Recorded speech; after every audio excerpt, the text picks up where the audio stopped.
Am I the a-hole for cutting off my family for spreading lies about me doing essay to a cousin? I, 43 male, come from a large and devout LDS family. My mom was a chronic alcoholic throughout my childhood, and I don't remember a time when she wasn't drunk or having some kind of episode during my youth, but things got really bad after her divorce from my dad. There were 4 of us kids, and during a particularly bad episode when I was 6 to 7, my extended family took us in while my mom got sent to rehab for almost a year. My sister and my younger brother went with one aunt and uncle, and my baby brother and I went to another. Being Mormon, they had lots of kids each, and we were always the black sheep of the family because not only were we not raised in the faith, we also were mixed race. However, when I was moved into my aunt and uncle's home, it was like nothing I had ever experienced. Regular meals, toys for Christmas and birthdays, a family that helped each other and had a relatively decent relationship, no abuse or neglect. It was like heaven compared to the previous settings. One day shortly after Christmas, after being there for about 3 months,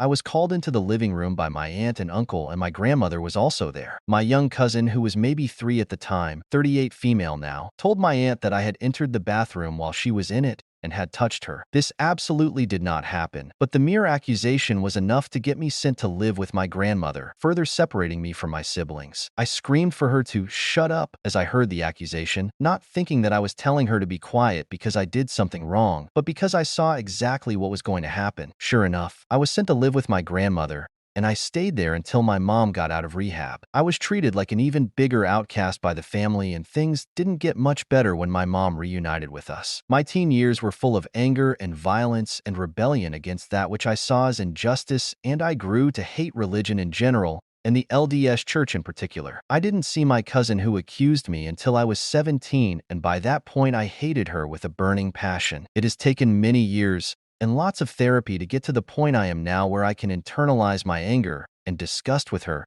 and forgive her a little. She was 3 and I was a messed up poor kid who was taking her parents' attention and wasn't even her sibling. She didn't know at the time what was going to happen. Fast forward about 35 years, and now I have my own kids and a divorce under my belt and have remarried. I have always tried to do right and have my sense of justice lead the way for me. Well, my grandmother, who was the one stable adult in my life, passed away at 96. Her clan is enormous, and because of her help and contributions to my development, I felt it right to pay my respects before she passed. I visited her last year and was invited by my uncle to stay at his house while we visited. My uncle is one of the sweetest and nicest people I have ever known. His wife, on the other hand, this woman is gossiper-in-chief of her ward's relief society. As I was over at my grandmother's place, with my sister who had also come to pay her respects, to talk to her about her hospice care, my aunt begins to regale my current wife with the story of my accusation when I was 7. She did this in front of my kids and niece, and my uncle just leaned forward and buried his hands in his face as she did. Thank God I had told my wife already about this, and she immediately rose to my defense. What if she didn't know, though? What if I hadn't disclosed this because of the stigma surrounding those who have been accused? I was not informed until I returned that my aunt had run her mouth about this story,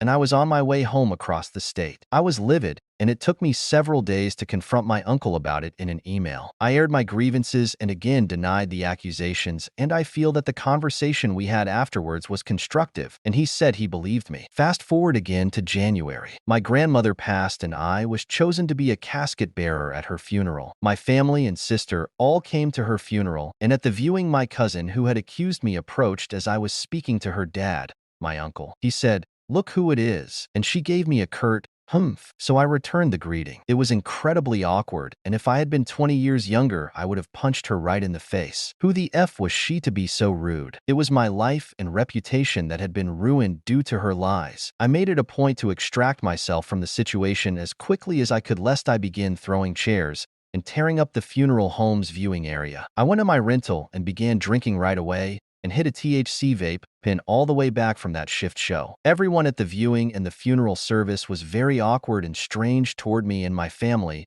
and we broke the F out as soon as we could. My aunt, who had perpetuated the lie, asked if we were going to be a part of the family photo as we were leaving. I politely declined, but didn't hide my disdain. I've been stewing for nearly 3 weeks now, and am thinking that the ties that bind have been completely severed with the death of my grandma. I love my mom's sister and her brother, but even their kindness isn't enough for me to want to get involved with my family ever again. So, I guess, am I the a-hole for breaking off all communication and going in sea with my family forevermore?